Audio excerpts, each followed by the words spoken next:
të fortë dhe ndriçim. Kjo fushë është certifikuar nga Federata Internacionale e Tenisit, gur themeli së cilës u vendos para 10 viteve. Kjo është pjesa e projektit për ndërtimin e 100 terreneve të tenisit që e realizojnë qeveria e Agjencia për të rinj dhe sport, theksoi me këtë rast zëvendës kryeministri Abdulaqim Ademi. Në komunën e Çajirit solemnisht u lëshuan në përdorim 2 terrene sportive, të cilat do të inkurajojnë të rinjt për të zhvilluar jetë më të shëndetshme.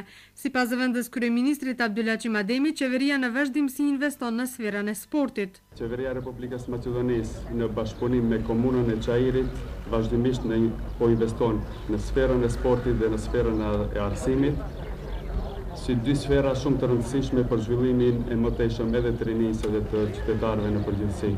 Sipas kryetarit të komunës së Çajirit Izet Mexhiti, investimet të tilla do të vazhdojnë edhe në të ardhmen.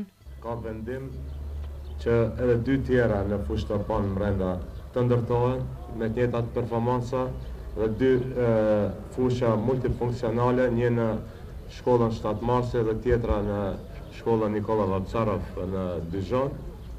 Ndërsa të nesërmen duhet të udhim gur themelin për sallën me performanca më të mëdha në shkollën Idnina në afërsitë e komunës së Çajirit.